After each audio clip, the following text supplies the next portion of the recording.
A dinner guest died before dessert was served. Welcome to Clue Law. I am your host, Vale. Tell me where you're tuning in from. I love reading every comment. Now, into the story. If there's one thing you can say about living in Nero Wolfe's brownstone, it's that we don't get surprised the way other households do. We get inconvenienced. The doorbell rings and it's never a friend dropping by to borrow a cup of sugar, because Wolfe wouldn't lend it and I wouldn't give it away. It's a client with a problem, a cop with a grievance, or a lunatic with an idea. Every now and then, for variety, it's somebody who thinks the best way to settle a debt is to barge into a home that runs on schedule the way the tides run on the moon. That morning started the way mornings in West 35th always start, with the ritual that makes men weep and restaurants go broke. Fritz served breakfast at 8:15 sharp. Wolfe sat at the table in his custom chair like an emperor who'd declared war on noise, light, and anything that might involve moving his body farther than the distance from a fork to his mouth. I was there too, because if you work for Wolfe, you don't punch a clock, you orbit it. There was ham that had no business being that good, coffee that could have taught a seminar, and a quiet that belonged in a cathedral. Wolfe didn't talk much at breakfast unless he was insulting the Times for a headline or me for existing. That morning he was occupied with a crust of toast and whatever had wandered into his head from the orchid room. I was halfway through my second cup when the bell rang. Fritz was in the kitchen, so I did the honors. When I opened the door, I found a woman on the step who looked like she'd been dropped there by a careful hand. You know the type. Not so young that life hasn't taken a swing at her, not so old that she's resigned to taking it on the chin. She had good bones under a plain camel coat, a brown hat that had seen better decades, and a face that didn't belong on the street in March unless it had somewhere definite to go. Some faces tell you what they want before they open their mouths. Hers wanted a decision. "Mr. Goodwin," she said. "Depends who's asking. If it's the tax man, I'm my own cousin and I live in Hoboken." She let the ghost of a smile escape. "I'm not the tax man. I'm Lila Bram." The name snagged at something in my head. Not a big snag, a thread. I held the door wider. "Come in, Miss Bram. Coats off on the hook unless they're more expensive than my suit." She stepped inside with the careful grace of someone who knows rugs are more valuable than apologies. "I need to see Nero Wolfe." "You and half of Manhattan," I told her.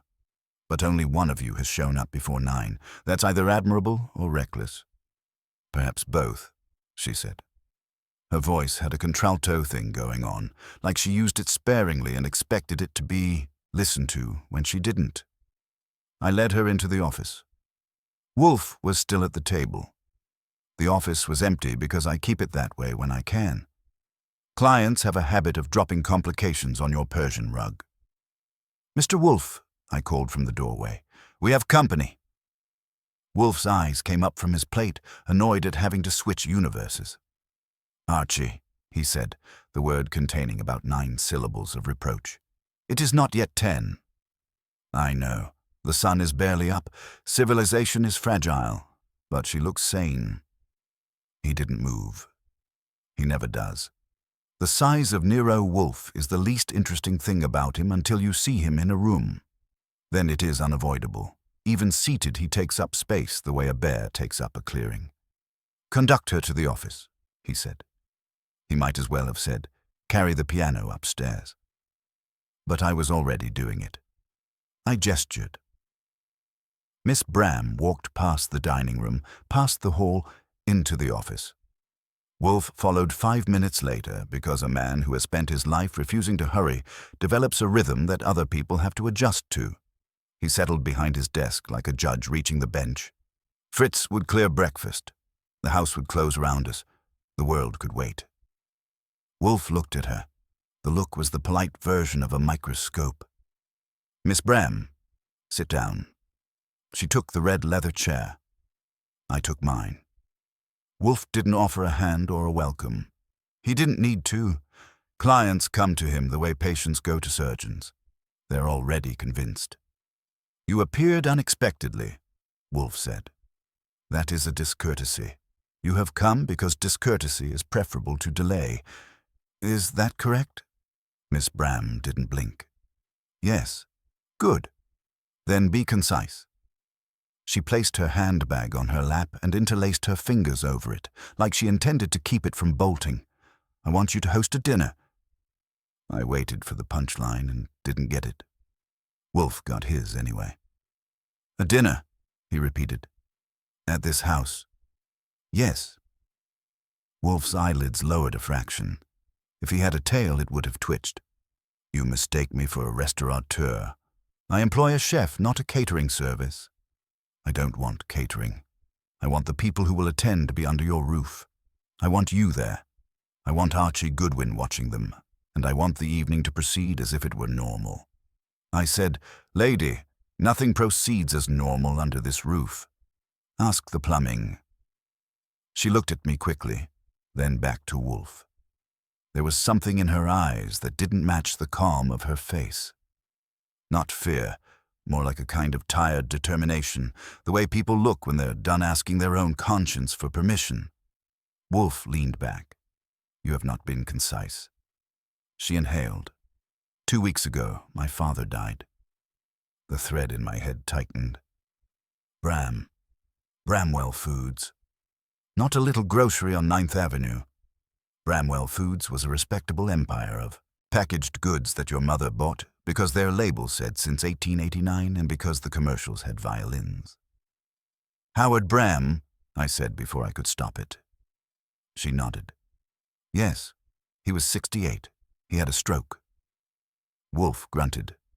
That is unfortunate. It is also common. Where is the mystery? There isn't one, she said. Not about his death. Wolfe's mouth formed the smallest possible line of impatience. Proceed. My father left a will. The will was read 6 days ago. It changed everything. In what way? Wolfe asked, like he really meant in what fashion does this disturb my orchids? She sat straighter.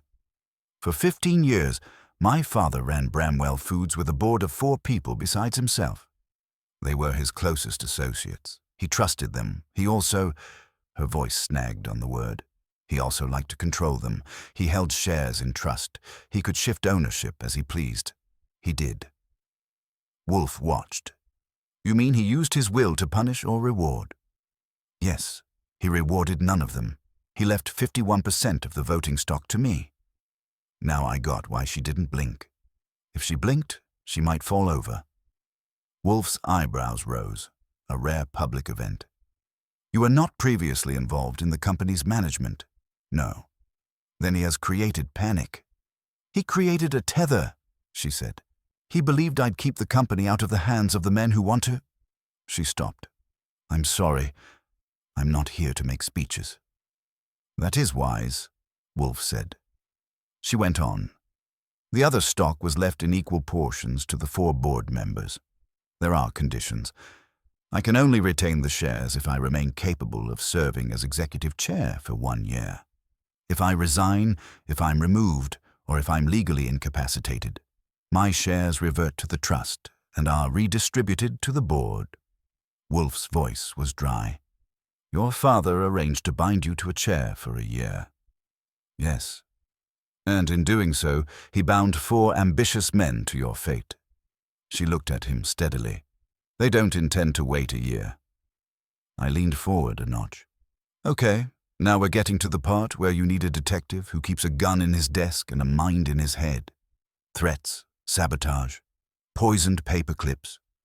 Not paper clips, she said. But yes, something like that. Wolfe turned 1 palm up a centimeter, the Wolfe version of specifics. She obliged. Since the will was read, there have been incidents. A false story about me leaked to a trade journal the next day. A meeting with our biggest distributor was cancelled because they were told I'd already sold them to another firm. Yesterday, I received a notice from the State Auditing Office of an investigation into my personal taxes going back 6 years. I have never done anything to justify an audit. Someone is pushing levers. And you suspect the board, Wolfe said. I Suspect one of them, or all of them together. I don't know which is worse. Do you have evidence? No. Wolfe's eyes remained on her face, steady and unmoved. Then what you have are apprehensions. Not apprehensions, she said. Knowledge. My father knew these men. He warned me indirectly for years. He said if anything ever happened to him, I should assume that anyone who seemed helpful was waiting for my back to turn. He told me which smiles to distrust. I didn't listen then. I'm listening now. Wolfe was silent a moment. I know that silence.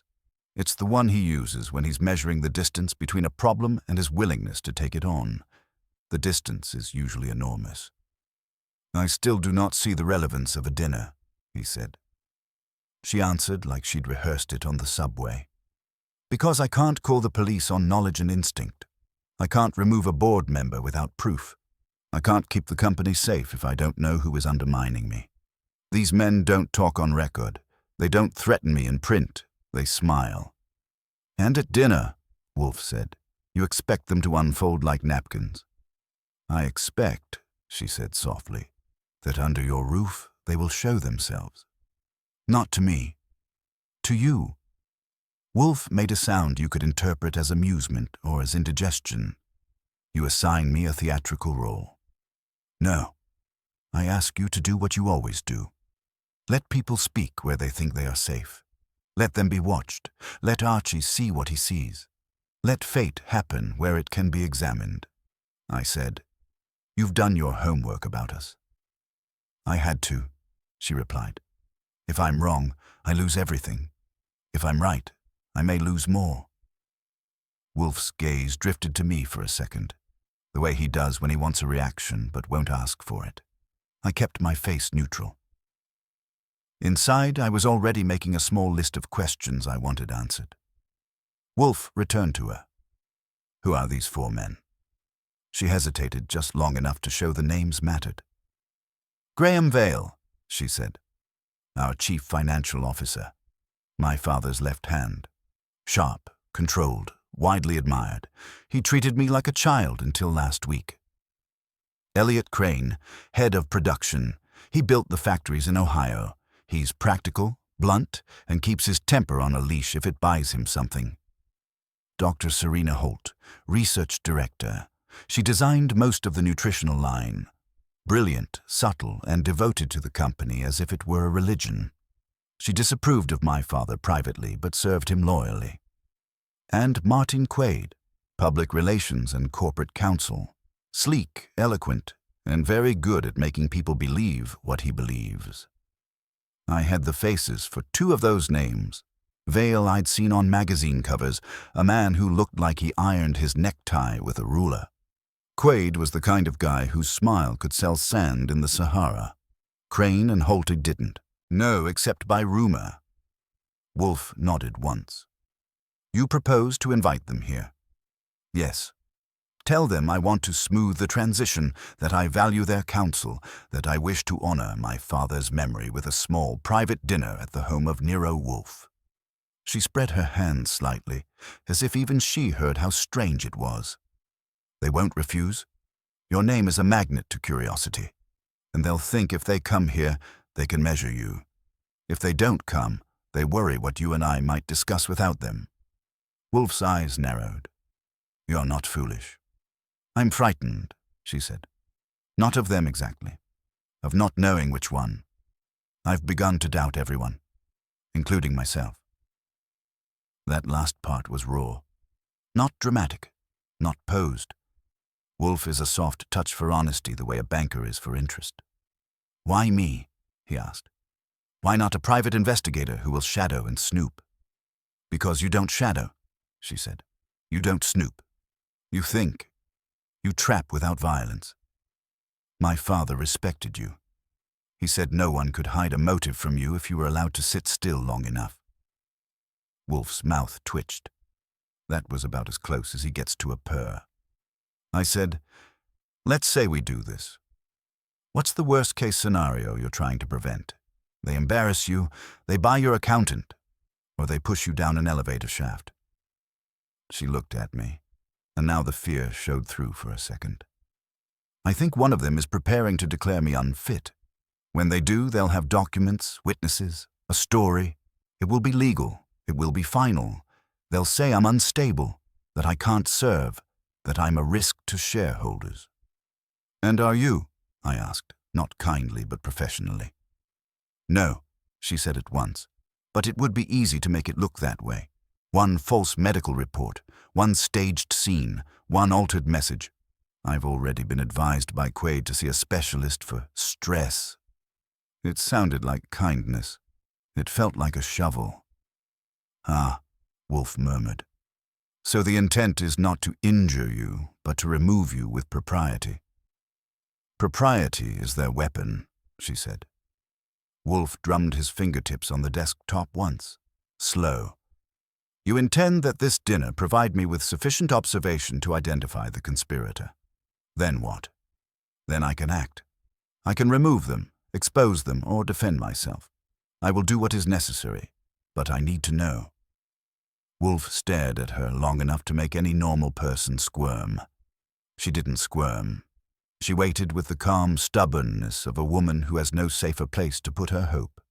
At last, Wolfe said, "There is a second element." She blinked. "I don't understand."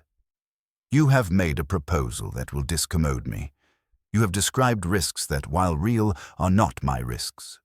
Your motive is strong. Mine is absent. Therefore, there is something else. I'll say this for the man. When he does that, he's almost always right. Clients forget that Wolfe deals in motives the way jewelers deal in carats. If there's a blank space, he fills it." Miss Bram's hands tightened on her bag. When she spoke, her voice was different. Lower. "My father kept something at your house." Wolfe didn't react outwardly, but I caught the change in his eyes. A private drawer had just been opened. "What?" he asked. "A small box. Not locked. He called it his insurance. He told me that if anything ever went wrong, if I was in danger, or the company was, it would be safe here. He told me to come to you." I said, "He kept a box here and didn't tell us? That's news to me, and I take most of the news around here." Wolfe ignored me. "You have not seen this box?" "No, I only knew of it.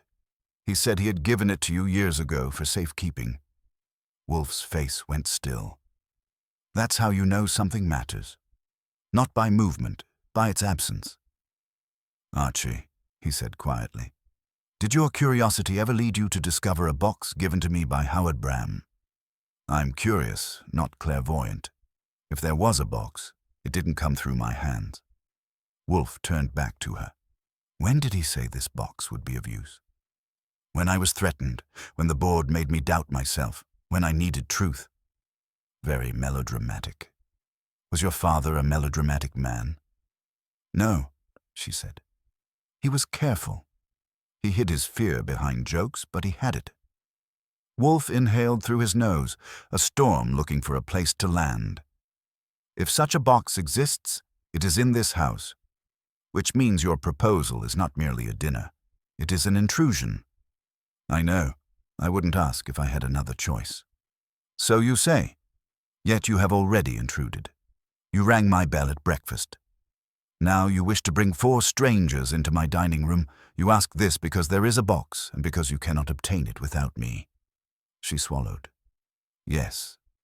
Wolfe leaned forward a hair, which is like a glacier shifting.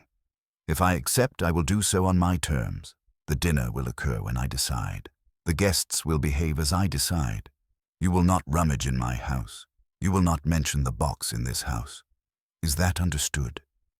"Yes." Wolfe's eyes fixed on her. "And if I decline?" Her voice remained steady, but it was a man holding a door against a flood. "Then I go back to people who smile while they sharpen knives in velvet." Wolfe sat back. He looked at me again, not asking, but I knew I was allowed. I said, "I don't like breakfast interruptions, but I like bullies less. If your board is running a long con to boot you out, it's our kind of party." Wolfe grunted gently, which in his language meant, Do not be eager, Archie." Then he faced her. "Miss Bram," he said, "you have offered no fee." "I will," she said quickly. "Whatever you require." "That is vague. I also note that your father's estate is likely entangled with the company. Your resources may be limited until legalities settle. Nevertheless, I will not be insulted by a vague promise." She opened her handbag and withdrew an envelope. Not thick, not thin. It sat on the desk like a resigned pigeon. 10,000, she said, as a retainer. More when the work is done. Wolfe didn't touch it. I did. I peeked. She wasn't kidding. That made her either serious or desperate. Two words that usually mean the same thing. Wolfe said, "The fee is acceptable. The case may not be. I will inform you this afternoon." She looked at him, startled. "This afternoon? I do not conduct business before noon," he said. "But," she began, then stopped. She stood. "All right, I'll be available. Thank you." Wolfe nodded. I walked her to the door. She moved through the hall like someone who had been trying not to hope and had failed. At the stoop, she paused. "Mr. Goodwin?" "Yeah? Please, be careful." I raised an eyebrow. "That's what I tell my neckties." She smiled properly for the first time, then went down the steps and out onto the street that had no idea what kind of day it was about to be. I shut the door and came back in. Wolfe was already in his chair in the office, hands folded, eyes aimed at nowhere. He looked like a man who had been challenged in his own house by an invisible glove. "Well?" I said. He didn't answer right away. Then he said, "There is no box." I blinked. "No box?" "None that I recall, none that Fritz has mentioned. None that you have seen. Therefore, either her father lied, or someone removed it, or she lies. And we're about to invite 4 suspects to dinner to find out which category they belong in." Wolfe's eyes gleamed.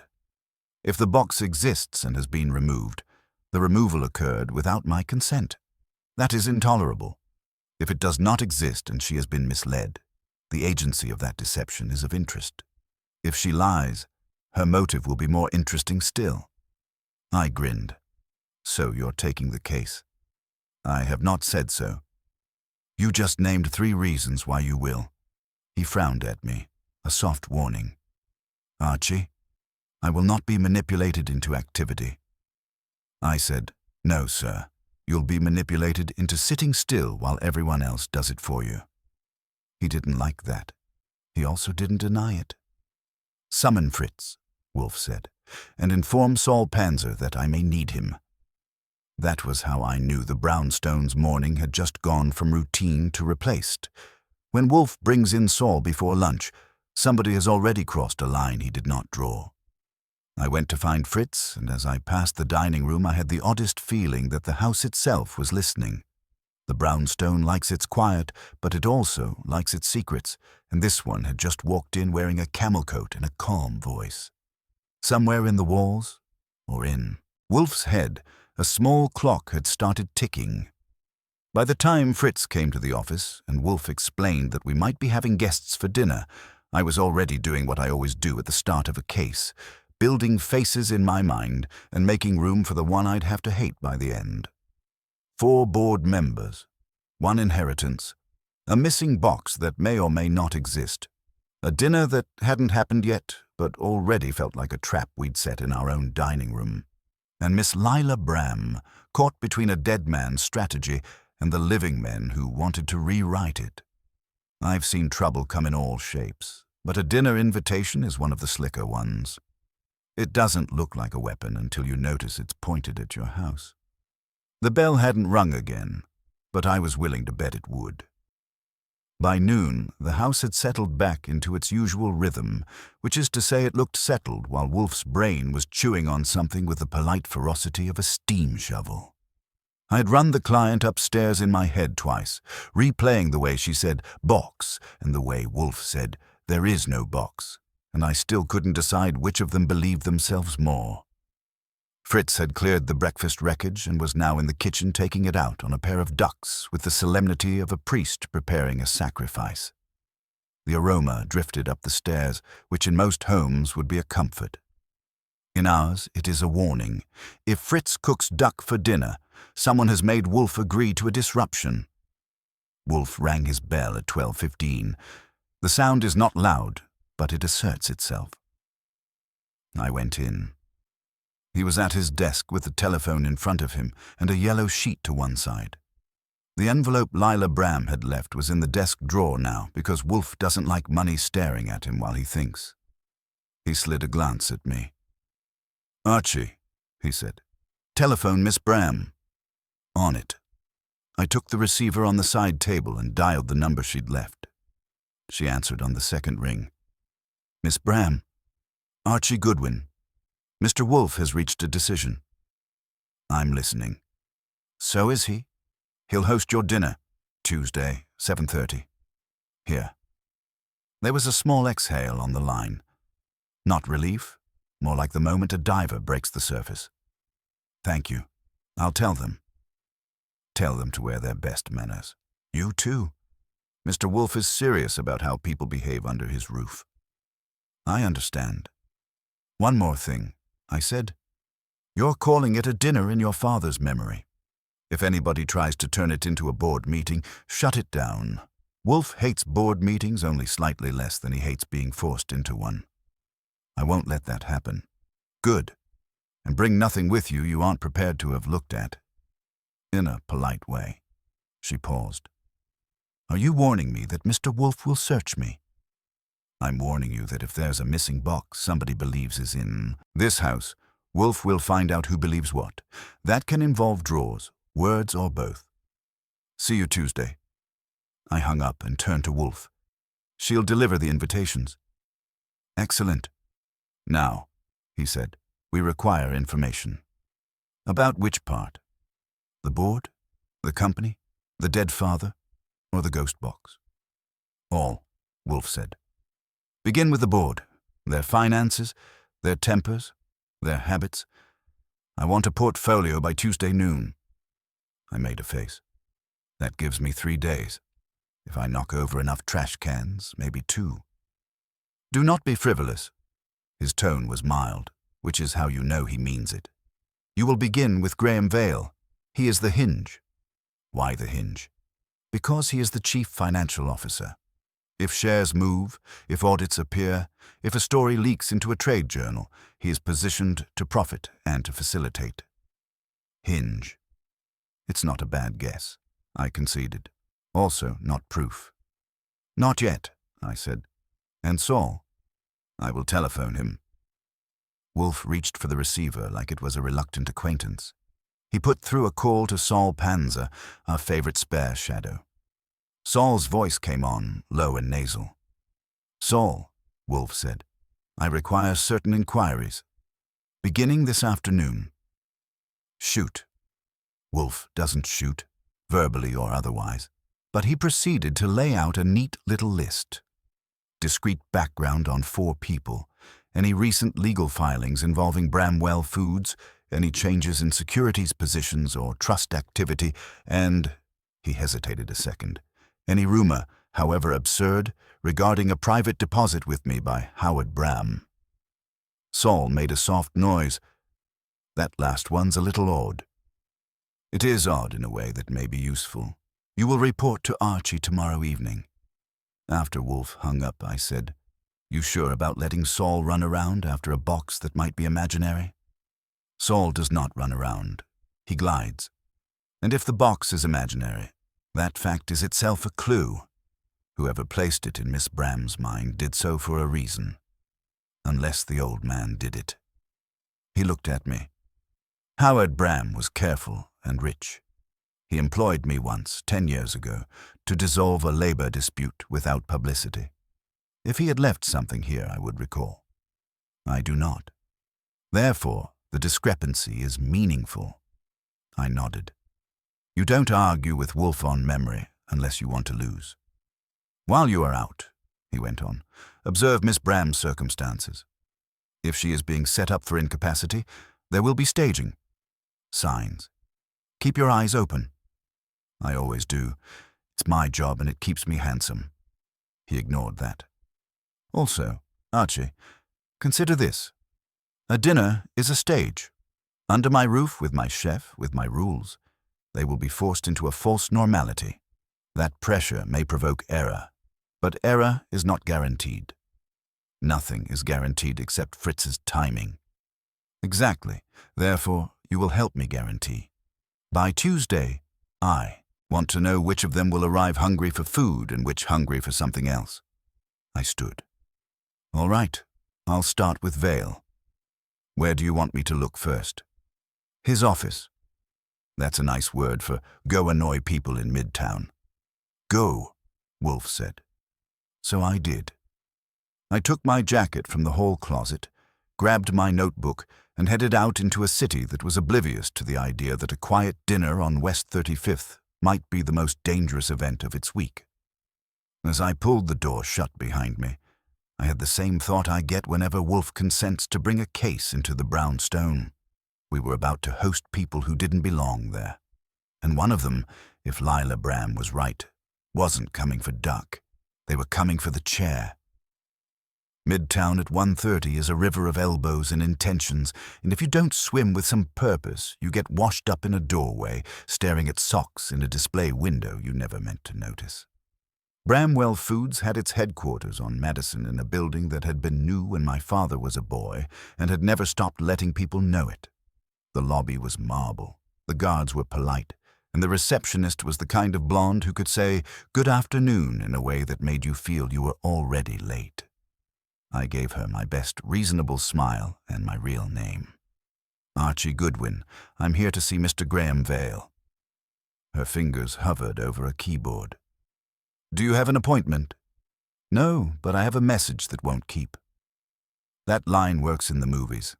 In real life, it depends on the receptionist. This one gave me a look that said she'd heard it in 5 dialects before lunch. Mr. Vale is in conference. Tell him I'm here on behalf of Miss Lila Bram. That got a result. Her eyebrows lifted by just enough to show I'd moved from nuisance to factor.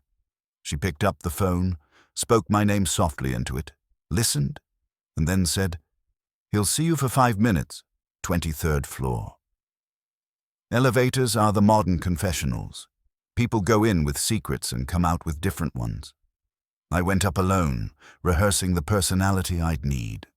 With Vale, I wanted mild, official, and faintly unimpressed, like a tax assessor who'd seen too much leather furniture to be dazzled. His outer office was glass and quiet. A young man in a slim suit met me before I could fish in my pocket for my notebook. Mr. Goodwin, I'm Stuart, Mr. Vale's assistant. He said, assistant, the way other people say, fuse. I nodded. Mr. Vale can spare a few minutes. This way. Vale's office was large without showing off about it. There were no photographs, no trophies, no golf clubs in sight, just a desk that could have served as an altar and a wall of books that might even have been read.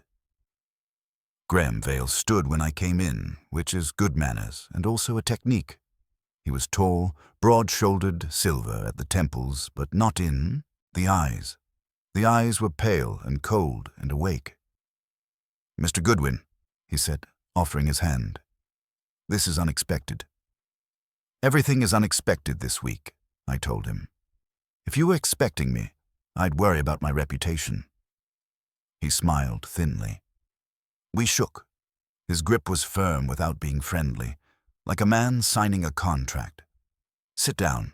What can I do for you? I sat. He sat. He had the kind of posture that makes chairs feel like temporary inconveniences. I work for Nero Wolfe. Miss Bram mentioned she'd asked him to host a dinner for the board on Tuesday. I'm just making sure the mechanics go smooth and that no one arrives with the wrong idea about the evening. His expression didn't move much, which was interesting because I'd just said 2 things in one sentence he should have wanted to react to. Wolfe and dinner at Wolfe's. But Vale had a face that knew how to wait. Lila didn't mention it to me yet, he said. But yes, if she wishes to gather the board socially, I'm sure we will attend. Good, because Mr. Wolfe hates surprises unless he ordered them himself. Vale's smile didn't reach his eyes. Wolfe is particular. That's one word. I can give you a handful more if you want. I don't. He folded his hands on the desk. Is there anything else? Maybe. Miss Bram is stepping into a full-sized furnace with the inheritance. We want Tuesday to be relaxed. No talk of legalities, no talk of voting shares, no talk that sounds like a cross-examination. It's a dinner, not a shareholders' war council. Clear? Vale inclined his head by a millimeter. She is the executive chair. She sets the tone. We will respect that. Glad to hear it. Silence set in, the kind that invites the other guy to fill it. I let it sit for a beat, then said in a casual voice that didn't deserve the word, "How are things going since Mr. Bram's passing? I imagine the company's been busy," he said promptly. Not warm, not cold, efficient. The transition has required attention. Miss Bram has asked for briefings. We are providing them. Working well with her?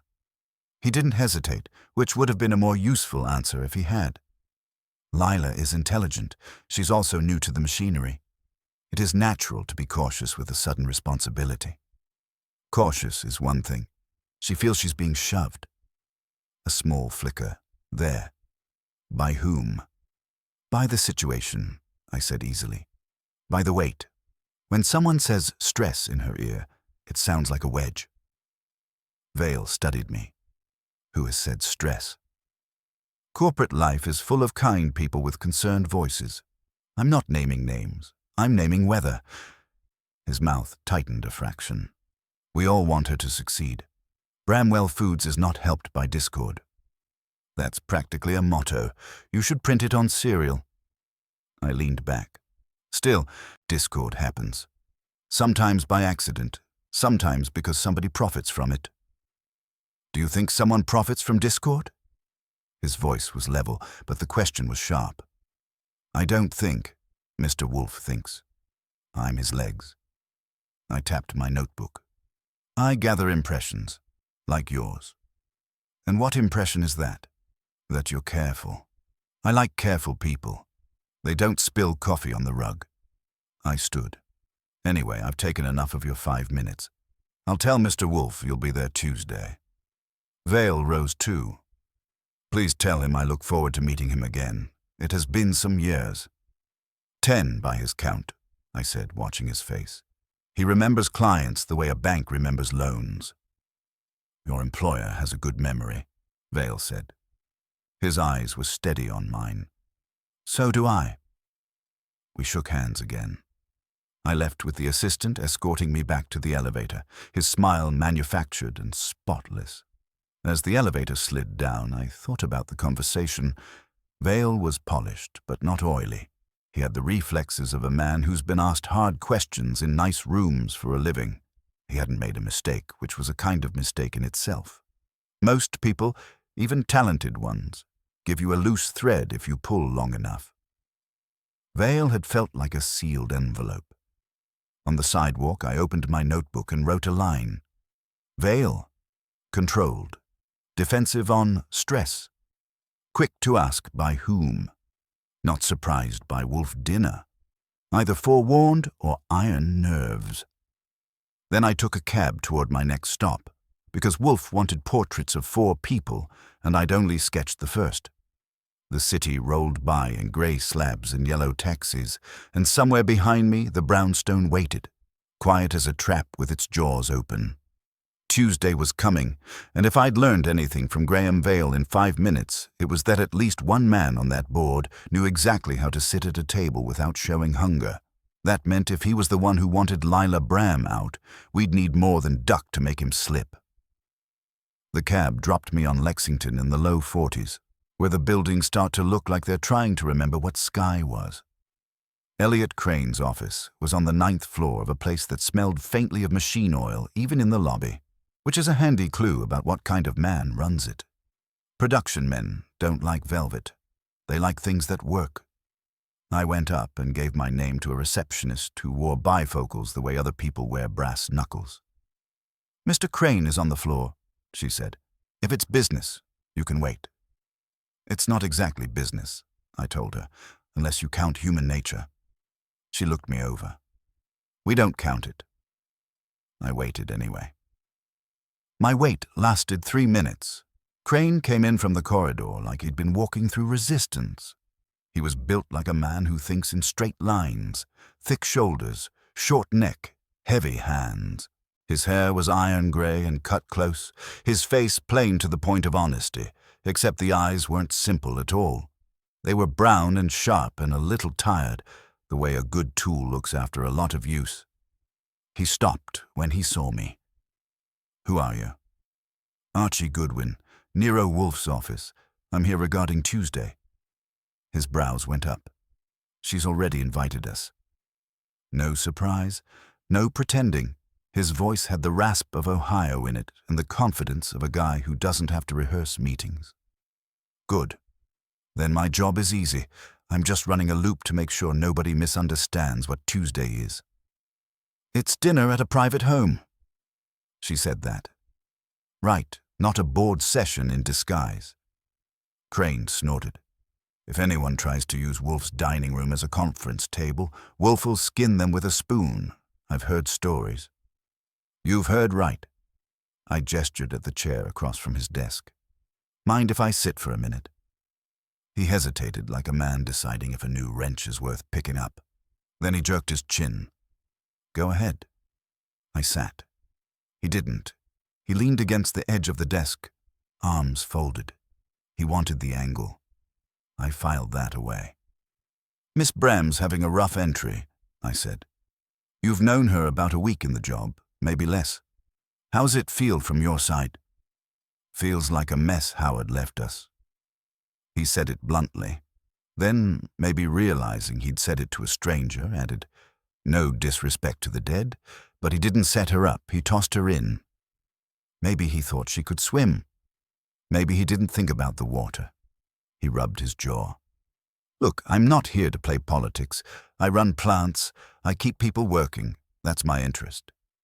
"But you're on the board." "Yeah, for my sins." He studied me. "Wolfe? Why Wolfe? Lila wants a referee." "She wants peace," I said lightly. "Or at least the appearance of it." Crane barked a laugh with no humor. "Peace doesn't come from sitting at a table with knives." "You say that like you've got one already in hand." "Everybody on that board has one," he said. "Some of us just use it on steak." There was heat under that. Not flaring, but banked. I decided to tug it. "Any of you planning to challenge her? Force a vote? Push for a competency review?" His eyes snapped to mine. They weren't hiding. They were measuring. "Who's talking about a competency review?" "Atmosphere," I said. "Same as I told Vale. When a room gets cold, you don't have to see the window open to feel it." Crane's mouth tightened. "Quade's been sniffing around her, if that's what you mean. Legal counsel, PR, all very concerned. Makes my skin crawl." "That's interesting," I said mildly. "He's not the only one concerned, though. Vale's been cautious too." "Vale's cautious if a fly lands wrong on his tie." Crane waved a hand. "He wants the company stable." "So do I.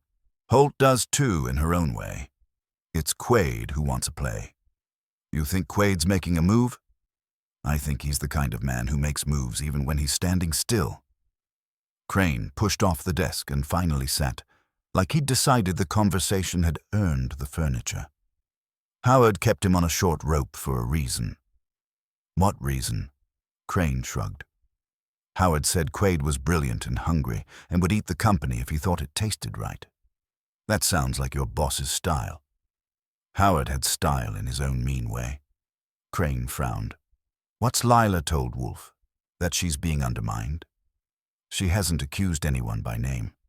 But she's scared." "Yeah." Crane let out a breath that sounded like steam from a pipe. "Then she's not wrong.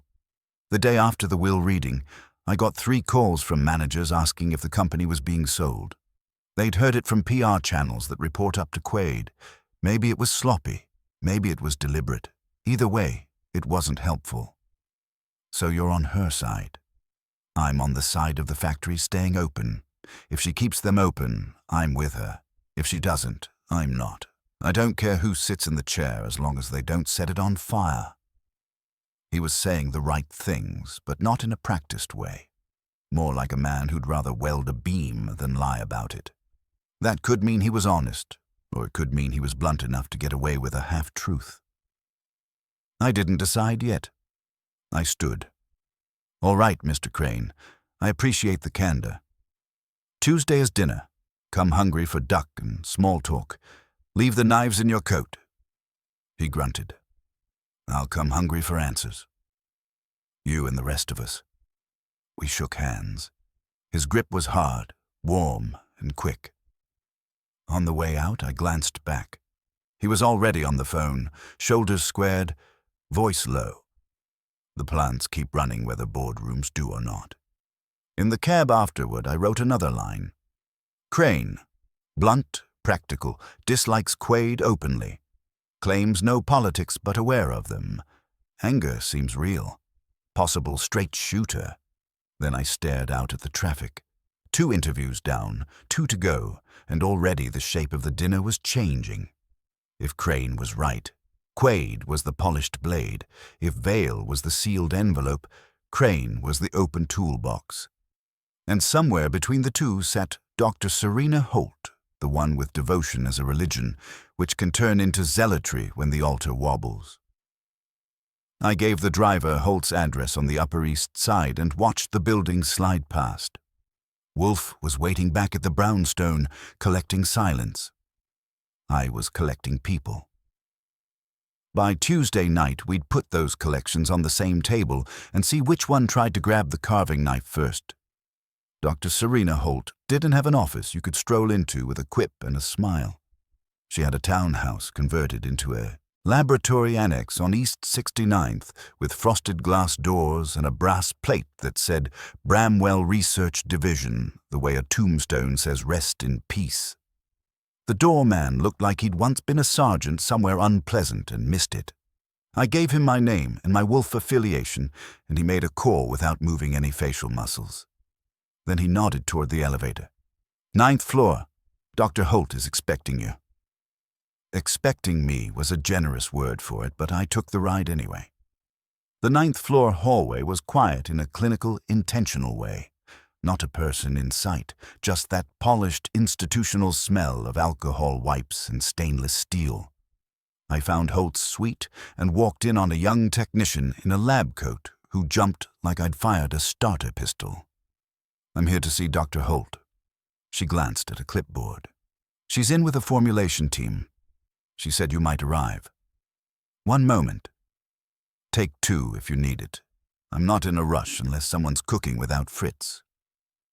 The technician didn't know what to do with that, so she offered me a chair instead. I sat amid a scatter of journals and sample boxes. On the far wall was a whiteboard full of diagrams and chemical shorthand that looked like a child's attempt to write music. Under it, very neat, was Holt's handwriting, tight, angled, and confident. A person's handwriting is a fingerprint you don't need permission to take. When she came out, I almost didn't rise because it felt like a professor entering a room. Serena Holt was maybe 45, slim and erect, with hair the color of wet ash, pulled into a knot that said she didn't waste time on decoration. Her face was sharp and intelligent, and her eyes were the same kind of calm brown you see in surgeons right before they ask for a scalpel. She wore a black dress under a lab coat, which in her case didn't seem ironic. It seemed like a uniform for a war she was winning. Mr. Goodwin, she offered her hand. Nero Wolfe's assistant. His legs, officially. Pleasure, Dr. Holt. Her grip was cool, firm. Come into my office. It wasn't a plush executive suite. It was a working room, books, a microscope, a coffee mug with no slogan, a window that looked out over rooftops she clearly never admired. She gestured to a chair. I took it.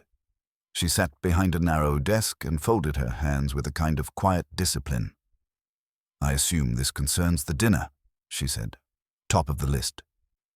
She nodded once. "I will attend." Lila asked, and I agreed. There was no flourish. If she had agreed to defuse a bomb, she might have used the same tone. "Good. I'm making sure we all show up with the same understanding. It's a dinner, under Mr. Wolfe's roof. Not a board meeting, not a trial, not an ambush." The smallest flicker passed through her eyes at ambush, but it was gone so fast I wasn't sure it had been there. That is what I understood. "Glad to hear it. How are things from your corner since Howard Bram died?" Her mouth held steady. "Chaotic. Grief is often chaotic. So is sudden succession." "No kidding. You worked with him a long time." 13 years. "Close?" She considered. "Professionally. He valued results. I provided them. That is a form of closeness." "Did he ever talk to you about his daughter taking the chair?" "No." She said it without heat. "I learned of it at the reading like everyone else." "And your reaction?" "I was surprised. But surprise is irrelevant. The will is the will." I said, "Sure." "Still, a surprise like that rattles a board. Some people rattle quietly. Some people rattle hard. Do you wish to know which I am?" "I wish to know what you want, Dr. Holt. People's wants are more useful than their adjectives." She looked at me for a full beat, assessing whether I was joking. I think she decided I wasn't. "I want Bramwell Foods to survive," she said. "To continue improving, to remain ethically responsible. Howard Bram's faults aside, he cared about that. So do I." "That sounds like devotion." "It is." "Devotion can make a person protective." "It can. And protection can look like pressure if the person being protected doesn't know where it's coming from." Her gaze sharpened. "Are you implying that someone is pressuring Lila?" "I'm implying she feels pressured." "By whom?" I smiled a little. "You see how that question keeps popping up?" Vale asked it in almost the same breath. "That makes me think it's a worry in the air." "Or it makes me think you are prompting it," she said calmly. "Not bad. I prompt conversation. Mr. Wolfe prompts conclusions." She didn't rise to that. "Lila is under strain. Anyone would be. Howard Bram built a complicated machine and then handed the operating manual to someone who had never seen the factory floor. Yet you don't sound eager to take the manual back." Her eyes held mine. "It is not mine to take. Unless she's declared unfit." The air chilled by a degree. Her jaw set. "Declared unfit? By what rationale?" "Stress," I said lightly. "Inexperience, a staged stumble. People can build a narrative if they want a seat badly enough." "And do you think someone on the board wants that seat?" "I think someone out there does. Maybe on the board, maybe close enough to lean on it." She was silent a moment, then she said, "Martin Quaid is ambitious. He's also theatrical. I would watch him for narratives." Crane's opinion, almost word for word. I didn't show my interest. "Quaid's a popular candidate for suspicion." "Popularity is not proof." "No. But it's a start." She studied me again, and this time I felt the edge of her intelligence like a blade held very still. "Howard Bram trusted you and Mr. Wolfe?" "He respected Wolfe. I've never met him. He did not trust easily. If he involved Wolfe, there was reason." "Or a box," I said before I could stop myself. She didn't move. "A box?" I shrugged, like it was idle. "Client chatter. Nothing you need to worry about." Her eyes narrowed a hair. Not at me, maybe at the word. Howard kept contingencies. He liked to control outcomes beyond his lifespan. If he left something with Wolfe, he would not have mentioned it to me. He did not like to share leverage. "That sounds like him," I said. "Was it leverage over Lila? Over the board?" "Maybe we'll find out," I said. and stood before the conversation turned into a chess match with no clock. "All right, Tuesday, 7:30. Come ready for duck and for doing the polite version of holding your cards close." "I always do," she said. We shook hands. Her grip was steady, still cool. When I left, I had that faint feeling you get after talking to a person who lives mostly in her head. You're not sure if she's allied with you or simply aligned with her own principles so hard that anyone else looks like noise. Outside, the day was getting late, and the buildings had started collecting dusk in their corners. I got in another cab and gave the driver one last stop. Martin Quaid's office, which would be like stepping from a lab into a theater. I opened my notebook on my knee and wrote, Holt, measured, devoted to company, ethics, flags Quaid independently, reaction to unfit, sharp, heard box with interest, no surprise shown, hard to read, could be principled or zealot. 3 of the 4 now had Quaid's name in their mouths in one way or another. That either made him the villain or the decoy, or the only one clumsy enough to be noticed. With Wolfe's dinners, though, it's usually the one who's noticed least who reaches for the real prize. And Miss Bram's prize wasn't duck. It was a chair with her father's ghost still sitting in it. Martin Quaid's office was exactly where a man like Martin Quaid would plant it. High, glassy, and angled toward the part of the city that photographs well. The building on Park Avenue had a lobby that hummed softly like a bank vault and smelled faintly of polished ego. I gave my name to another immaculate receptionist, another quick call was placed, and another elevator carried me upward into expensive air. Quaid's outer office had an abstract painting that looked like a fist fight between colors and a secretary who could have been carved out of marble if marble wore lipstick. She glanced up at me, blinked once, and said, "Mr. Quaid will see you now." No hesitation there. Unlike Holt, who treated me like an irregular variable, Quaid treated me like an appointment he'd already costed into the day. His office was a stage. Not gaudy. Quaid was too smart for that. But arranged. A low leather couch, a deep desk with a lamp that threw flattering light, framed photographs with people important enough to be recognized, but not close enough to be personal. He was behind the desk when I went in, standing, smiling, all teeth and ease. "Archie Goodwin," he said, coming around to shake my hand as if I were a donor. "Nero Wolfe's right arm, or is it legs? I can never remember. Depends on the morning. Today I'm both. Mr. Quaid." He had the kind of handshake that said we're already friends. Try to catch up. Mid-40s, fit, hair dark, suit cut like a promise. His face suggested he'd practiced candor in mirrors and gotten good at it. "Sit down, please. Lila mentioned a dinner at Wolfe's. I admit I'm curious. Wolfe doesn't socialize." "Neither do house cats, but you still have to feed them," I said.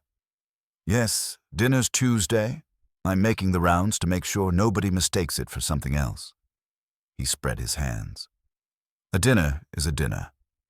That's what I like to hear. Under Wolfe's roof, discussions stay polite. No business, no sharp elbows, no quiet side deals in the hall." He looked amused. "Mr. Goodwin, are you worried about side deals among us?" "I'm worried about everything. It is, strictly speaking, how I earn my salary." His smile tilted. "Fair, but you can reassure Wolfe. I'm attending because Lila asked. She's our chair. The least we can do is provide her with a sense of unity." Unity is a nice word. It's a little like efficiency. Everybody uses it, and half the time it means, do what I want. He laughed softly. "You're as advertised." "Only on weekdays. So, how's the New World Order treating you? Sudden chairmanships tend to either bring out the best in men or the clauses in their contracts." Quaid sat back, steepled his fingers, and gave me a look as if we were chatting in a club. "Howard's passing is a loss. The will is unusual, yes, but not necessarily catastrophic. Lila is bright and sincere. She'll need guidance. We're here to give it. Guidance can be helpful, It can also be loud. She feels loudness. He held the expression, but I caught a faint tightening around the eyes. She feels pressure? Again, it's a weather report. I don't name thunderstorms until I see lightning. That's wise. He nodded gravely and then, too smoothly, said, "She's under strain. Anyone would be. If she's interpreting professional advice as pressure, that's unfortunate. But there are legal responsibilities. To shareholders, to her, to the company." "Legal responsibilities make an easy cover," I said mildly. "For what?" "For a story about her being unfit. For a neat pathway to moving her out of the chair without getting your hands messy." There. I tossed it right on the table and watched his reflexes. If Quaid was the theatrical snake, he'd flinch. If he was the polished operator, he'd redirect. He did neither. He smiled. Smaller now, but genuine enough to be dangerous. "Archie," he said gently, "that's a hard suspicion to carry without evidence. Who would want to do that?" "You tell me," I said. "Your corporate counsel. Motives are in your drawer." He studied me a moment. "I want Lila to succeed. I've told her to see a stress specialist because I've seen strong people buckle under less. That's not sabotage. That's prudence." "Who picked the specialist?" He didn't blink. I offered names. "She'll choose." "Names from whose circle?" "Mine. Bramwell's. Reputable people." His tone was still smooth, but there was a chill under it now. "Are we done circling? If you have a question, ask it." "Sure. Are you positioning yourself to take her seat?"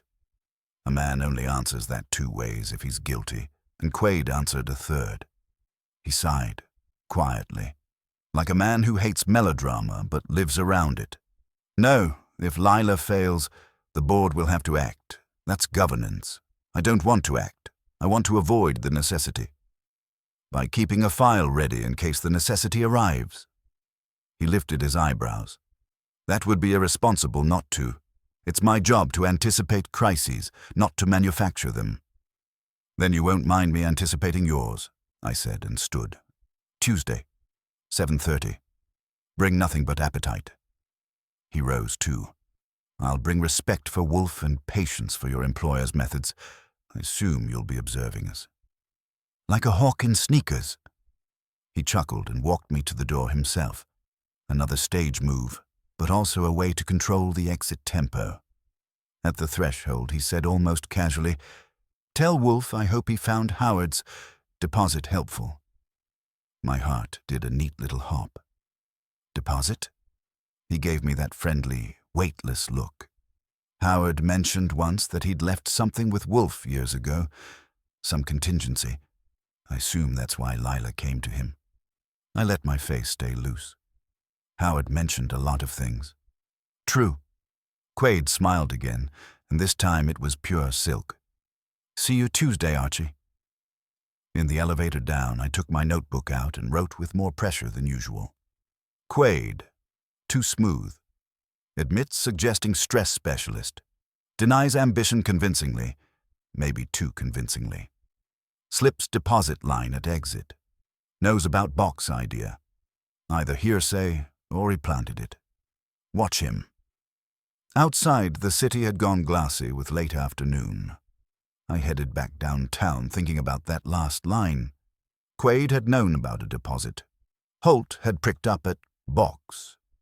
Vale hadn't said a word about any contingency. Crane hadn't either. 2 knew, 2 didn't, or 2 were better liars. By the time I got back to the brownstone, it was after 6. Wolfe was in the office, legs planted, mind prowling. Fritz was in the kitchen, and the smell of duck was now a full declaration. I went in and gave Wolfe my field notes in the short, efficient way he likes. I saved Quaid's deposit for last and watched Wolfe's face as I said it. His eyes narrowed a fraction. "He said that to you?" Like a man dropping a match in dry grass to see who notices the smoke. Wolfe was silent, then said softly, "So the word exists outside this house. Interesting." and maybe manufactured. Possibly. He tapped his fingertips once. Archie, we are no longer preparing for a dinner. We are preparing for an incursion. Someone believes there is leverage here. On Tuesday they will look for it. Then we'll be watching hands as well as mouths. Yes, and we will ensure that the hands have reason to show themselves. He reached for his bell and rang for Fritz. When Fritz appeared, immaculate as ever, Wolfe said, "Fritz, on Tuesday we will have 5 guests. I want the menu to be excellent, and I want the service to be instructive." Fritz's eyebrows lifted politely. "Instructive, sir." Wolfe nodded. "There will be opportunities for observation. You will aid us." Fritz looked to me, mildly alarmed, which I translated as "I cook, I do not spy." I gave him a tiny shrug that meant, "Welcome to our life." After Fritz left, Wolfe leaned back, eyes half-lidded. "Saul Panzer will report tomorrow. Until then, we wait." Waiting at the brownstone is never empty. It's the quiet before a trap closes. And now we knew 2 things for sure. The dinner was bait, and at least one guest believed there was something in this house worth risking manners to reach. I went upstairs to change my shirt, and as I passed the 3rd-floor landing, I caught myself eyeing the corridor like a man hearing footsteps in his own home. If a box had been here once and wasn't now, somebody had already trespassed. Tuesday was 3 days away. Somebody wasn't planning to wait that long. Tuesday came in wearing a polite gray suit of weather, the kind that makes New York look innocently busy while it sharpens a knife behind its back. By 5 o'clock, Fritz had the house smelling like an embassy of ducks and brandy, and Wolfe had settled into his office chair with the expression of a man prepared to be bored magnificently. Saul Panzer had reported the night before. He'd done his gliding. There was no rumor of a physical box lodged in banks or safe deposit registries, but he had found something better. In the week after Howard Bram's death, a small trust instrument had been quietly amended by a court petition filed under the name of Bramwell Foods Corporate Counsel. The petition didn't move shares, didn't touch the will, and didn't make news. All it did was authorize a medical evaluation of the heir for capacity to execute fiduciary duties, to be triggered if 2 board members signed a request. Saul had copied the filing and hand-delivered it to me like a man passing a note in church. 2 signatures. That meant the play required a partner. Wolfe had read Saul's copy slowly, then set it down and said, "So, the dinner is not to discover whether there is a trap. It is to learn who holds the trigger." At 7:20, Miss Lila Bram arrived. She was wearing a dark blue dress that looked like she'd chosen it for armor rather than beauty. She didn't bring a handbag this time, just a slim folio of papers tucked under her arm. She was calm, but her calm had edges. "You're early," I told her at the door. "I didn't want to be late in this house," she said. "That's the safest instinct you've had." She gave me a look that might have been a smile if her mind wasn't elsewhere. "Are they all coming?" "Everyone RSVP'd, yes, and Wolfe doesn't accept maybes. Come on, he's in the office." Wolfe rose only with his eyes when she entered. "Miss Bram, good evening. You will dine at my table. You will not attempt to conduct your business there. You will let conversation be what it will." "Yes, Mr. Wolfe." He studied her for a second longer, then nodded toward the chair by the fireplace. "Sit. We will wait." Waiting with Wolfe is a kind of schooling. You learn to keep your mouth shut unless you can improve silence. The bell rang at 7:31. I opened the door to Graham Vale. He was in a charcoal suit, no tie-pin, no flourish. He carried a narrow leather portfolio and a face that had already decided to be courteous. He greeted Lila with the precise warmth of a bank statement. At 7:35, Elliot Crane arrived, larger in a dark suit that looked borrowed from necessity. He brought no papers, no briefcase, just himself and a kind of blunt readiness. He nodded to Lila, grunted a hello to me, and stared at Wolfe like a man meeting a legend he wasn't sure he'd like. At 7:38, Dr. Serena Holt came in, neat in black, with eyes that slid around the hall once before she let them settle. If she had brought a purse, it was small enough to be science. She greeted Lila with a firm hand and a professional smile that said, "My sympathy has limits." At 7:41, Martin Quaid arrived last, which surprised me only because I'd expected him to be later to make a point. He didn't. He came in smiling broadly, a bottle of wine in one hand, like a peace offering, and he performed the room in a glance. He kissed Lila's hand lightly, shook mine, bowed just a shade to Wolfe. "Mr. Wolfe, it's an honor. Howard spoke of you with admiration." Wolfe inclined his head. "Mr. Quaid, put the wine on the sideboard. It will be judged later." Quaid laughed as if that was a charming joke, and set the bottle where I indicated. Fritz appeared, serene, and announced dinner with the gravity of a man unveiling a cathedral. We moved to the dining room.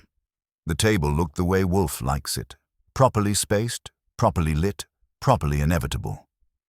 Wolfe at the head facing the door, me at my usual corner, where I could see everyone. Lila to Wolfe's right. The rest arranged by Fritz with the quiet instinct of a diplomat who knows where the explosives are buried. For the first 10 minutes, it was exactly what Lila had promised them: duck, wine, and small talk about things that never get anyone sued. Wolfe was a stern host, which in his code means he permitted conversation but did not help it. That left Quaid doing most of the social lubrication. Crane stayed gruff. Holt offered clipped comments about research funding and ingredient suppliers. Vale spoke only when asked, but his answers had numbers in them even when we were talking about French vineyards. It was pleasant enough to make you suspicious. Halfway through the main course, Wolfe asked, in a tone as casual as a court summons, "Mr. Vale, in the week since Howard Bram's death, has Bramwell Foods experienced an unusual degree of rumor?" Vale didn't choke, but he did set his fork down carefully. "There has been some market chatter. That is typical after a founder dies." "Is it typical for a large distributor to cancel a meeting because it has been told the company is sold?" Crane's head snapped up. Holt's eyes chilled. Quaid's smile stayed fixed but thinner. Vale's voice remained level. "No sale has been contemplated. If that rumor reached a distributor, it was regrettable." "Regrettable," Wolfe repeated.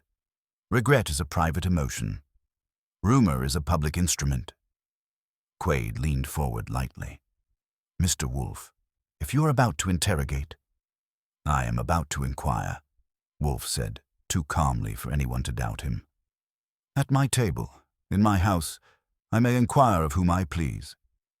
You may answer or not answer, but you may not reframe my intentions." Quaid leaned back, still polite, but his eyes had sharpened in a way that no duck sauce could smooth. Wolfe turned to Holt. "Dr. Holt, you have continued your research schedule despite the succession?" "Yes." "Has any directive been issued to you to curtail or reroute it?" "No." "Mr. Crane, have any changes been proposed to production policy?" Crane's fork hovered. "Not officially." "Not officially," Wolfe echoed. "And unofficially?" Crane glanced at Lila, then at me, then back to Wolfe.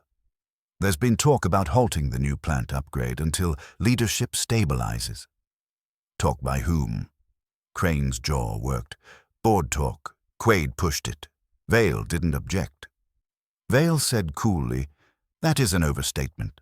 I advised caution with capital expenditures during uncertainty." "During a manufactured uncertainty," Crane shot back. Wolfe lifted a hand, and the temperature dropped into obedience. "Enough. We will not announce verdicts over duck. We will merely line the facts on the platter." For another 20 minutes the dinner went on, but it had turned. Not loud, not messy, just angled, the way a room is angled when someone realizes the chandelier may fall. Then the subtle trespass happened. Fritz cleared the plates and brought coffee in the small cups Wolfe likes. As he did, he leaned to refill Wolfe's cup from the silver pot, and I saw his fingers hesitate, almost imperceptibly, over the caddy of sugar lumps. He replaced the lid with a tiny click, and his eyes flicked to Wolfe once. That was Fritz's way of ringing a bell without ringing it. Something had been touched. Wolfe sipped his coffee as if it were the only thing in New York worth his attention. "Archie," he said mildly, "would you be so good as to get me a clean cigar from the cabinet in my office? The one in the humidor is stale." That was nonsense. Wolfe's cigars are never stale. But I knew what he meant. Leave, look, return. I rose, excused myself, and walked out with no hurry. When I reached the office, I closed the door behind me and went straight to the little mahogany cabinet by the desk. The top drawer, where Wolfe keeps cigars and a few private papers, was closed. I opened it. The top layer of cigars had been shifted. Not much, just enough that a certain narrow envelope that Wolfe had placed beneath them after Saul's visit could be pinched without disturbing the rest, if you knew exactly where to pinch. The envelope was gone. I stood still for a second, letting the fact settle. The dinner wasn't about a box. It was about a paper. And now someone had crossed from curiosity into theft inside Wolfe's house. That was a big mistake in a small room. I took a cigar anyway because I'm a professional and went back. They were still at the table. Nobody was gesturing wildly. Nobody looked flushed, but Quade's wine glass sat slightly away from the line of his plate, as if he'd moved it with his left hand while his right did something else. Holt sat very straight. Vale was composed to the point of appearing carved. Crane was watching Quade with open irritation.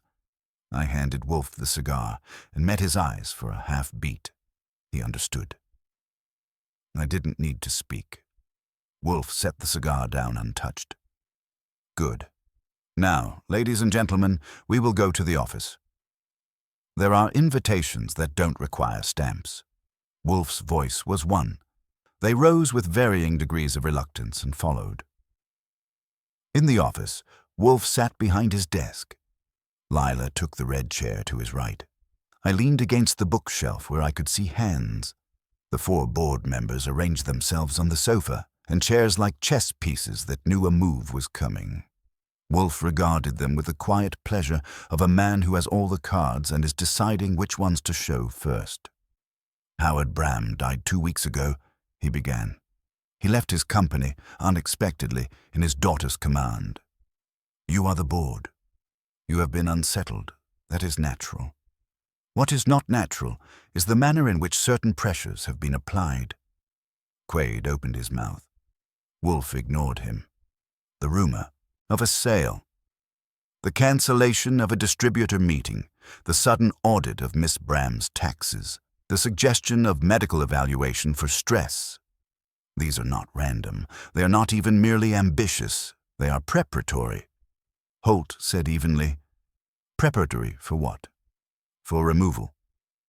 Wolfe let the word sit there like a paperweight. There exists a legal mechanism by which Miss Bram can be declared incapable of discharging her fiduciary duties. If that occurs within a year, her voting shares revert to a trust and are redistributed among you. You would then control Bramwell Foods. Lila's face went white but steady. "That mechanism exists?" Quade said quickly. "Mr. Wolfe, that is a standard protective clause. It does not imply intent—" "Mr. Quade," Wolfe said, "you have not yet earned the privilege of interruption." Quade shut up, which told me he could, when necessary. Wolfe went on. "Such a mechanism can only be triggered by board petition, signed by at least 2 of you. One of you filed the enabling instrument last week. One of you required a partner to activate it. Tonight was not arranged to discover whether the instrument exists. It was arranged to see who would feel threatened by its discovery." Vale said carefully, "This is all inference. Do you have proof?" Wolfe looked at him. Yes. He pressed the button of his desk buzzer. Fritz entered, serene as ever. "Fritz," Wolfe said, Bring me the sugar caddy from the dining room. Fritz did. He set it on the desk. Wolfe flipped the lid and removed a single sugar lump with a fork. Beneath it lay a small, flat, folded object. An envelope. Not the one from the cabinet. A different one. Wolfe opened it with a surgeon's tidiness and extracted a thin strip of paper. Fritz observed that the sugar had been disturbed. Wolfe said, I instructed Archie to leave the dining room. I myself replaced, under the sugar, a decoy, a copy of the petition Mr. Panzer obtained. I wished to see who would attempt to acquire it. That person would do so because he was vulnerable to it. Crane let out a low whistle. Holt's eyes narrowed. Vale's face didn't move. Quaid moved first. That's outrageous, he said with controlled indignation. You planted evidence to entrap us. Entrapment is a legal term. We are not in court. We are in my office. The facts remain. Wolfe looked at the strip of paper. The decoy has been removed and hidden, crudely, under the sugar. From that I conclude the thief intended to read it privately, not destroy it. That means he's concerned about its contents, but not committed to secrecy beyond his own advantage. He set the paper down. Archie. I walked to the cabinet by the desk, opened it, and produced the missing envelope. I hadn't found it there, of course. I'd found it a moment ago in Quaid's left inside jacket pocket when I brushed past him at the doorway. A neat pick, not hard. Quaid had been too busy believing his own performance to guard the prop. I put the envelope on Wolfe's desk.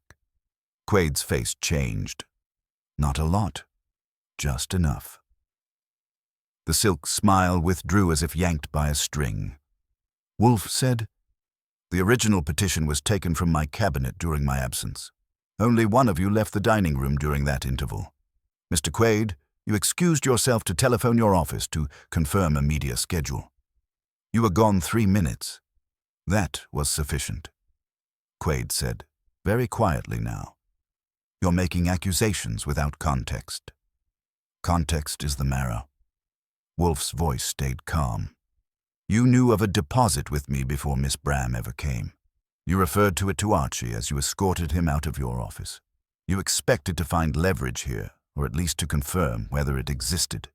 You used that fiction to frighten Miss Bram into seeking your chosen specialist. In your filing, you embedded the capacity clause. If she resisted, you would insist on evaluation. If she complied, you would control the evaluation. Either way, within a year, her shares would revert, and your block, yourself and one ally, would govern. Holt said sharply, One ally? Who? Wolfe looked to Vale. Vale's eyes, pale and steady, shifted not at all. I'd like to hear why.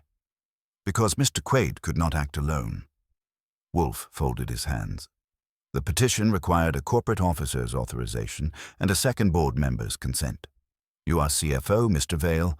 You also have impeccable access to rumor channels and to audit triggers through financial reporting. You asked Archie by whom when he mentioned pressure. That was not curiosity. That was risk assessment. Crane slammed a palm on the arm of his chair. You slick pair of... Enough, Wolfe said. Vale spoke softly, almost regretfully. Your reasoning is elegant.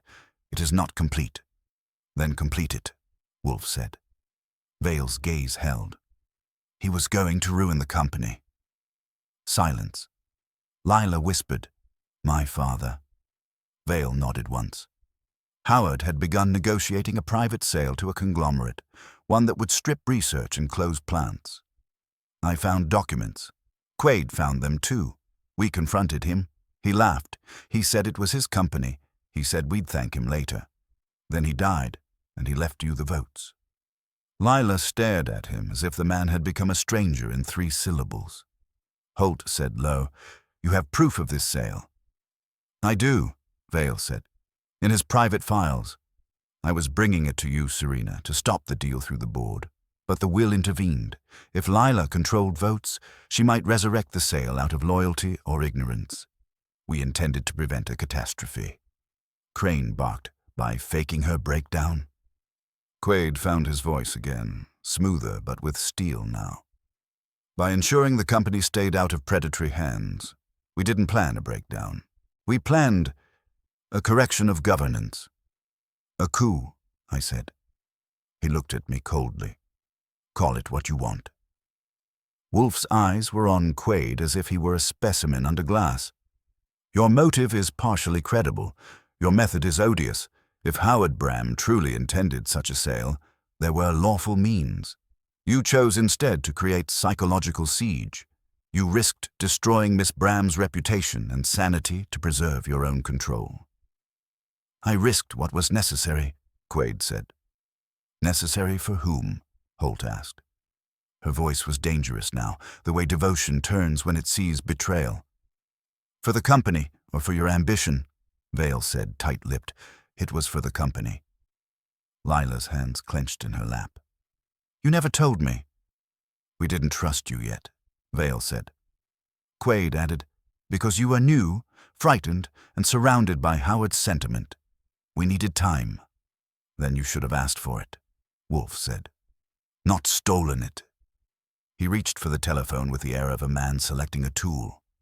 Archie, call Inspector Kramer. Quaid's head snapped up. Police? For what? You have no standing. This was internal governance. Wolfe cut him off. Theft in my house is not internal governance. It is a crime. The conspiracy to subvert a will through fabricated incapacity is also a crime, and I will be pleased to explain it to Mr. Kramer. Vale's face tightened. Mr. Wolfe, if you involve the police, Bramwell Foods will be ruined in the press. Investors will panic. Plants will close. You will accomplish what you claim to prevent. Wolfe considered him. You should have considered that before you trespassed. Nevertheless, I am not without pragmatism. He looked at Lila. Miss Bram, you will decide. Her eyes were wet but steady. She was looking not at Quaid or Vale now, but at a point beyond them, as if she were listening to her dead father in her bones. I want the truth, she said quietly. All of it. If my father was selling the company, I need to see the documents. If he wasn't, I need to know why you thought he was. Either way, I won't be bullied. She lifted her chin. Martin Quaid, you're removed as corporate counsel effective immediately. Graham Vale, you're suspended pending an independent review.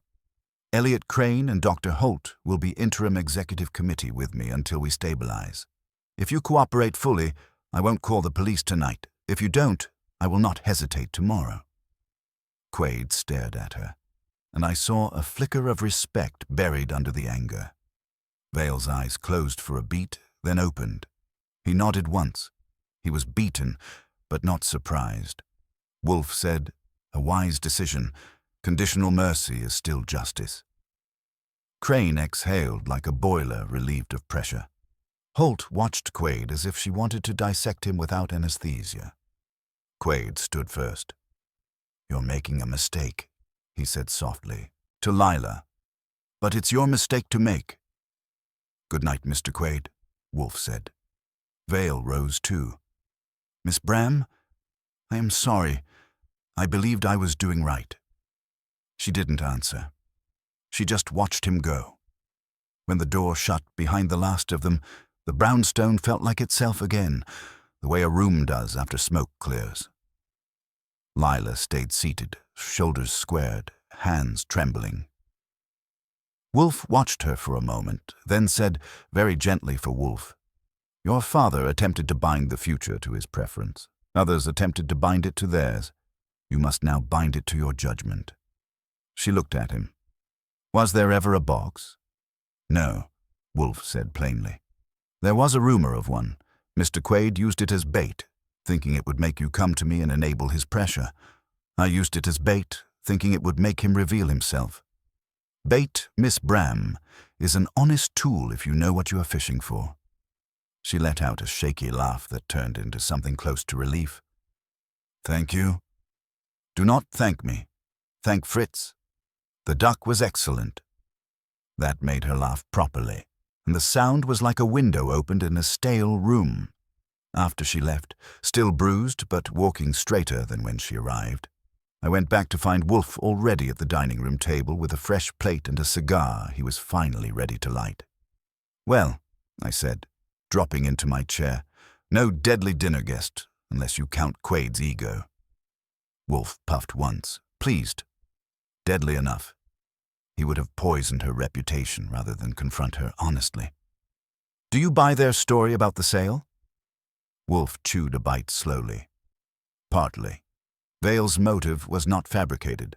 But motives, like orchids, can be used to justify unsavory cultivation. If Howard Bram intended a sale, Miss Bram will discover it soon. If he did not, Vale and Quade will be exposed further. Either way, their attempt to seize control by coercion was immoral." I sipped coffee. So the sanctity of the brownstone is safe, until the next fool mistakes my hospitality for permissiveness.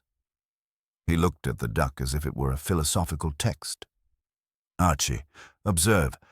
Men will do intricate evil to secure what they could request directly, because requesting requires humility. Ambition without humility yields only sabotage, usually of oneself." I grinned. "That's almost a prayer." "It is a diagnosis." He took another bite. "And now, thank heaven, dinner is served." I leaned back, letting the quiet settle in the old familiar way. The case had come in on a whisper about a missing box and left on a legal trap hidden under sugar. The brownstone had been disturbed, trespassed, and restored, all in time for Fritz's coffee to stay hot. Outside, New York kept moving in 1,000 directions. Inside, Wolfe ate like a man who had just put the world back where it belonged. And me? I lit a cigarette and enjoyed the rare satisfaction of watching a couple of sleek predators find out that under Wolfe's roof, even velvet knives get dull in the light.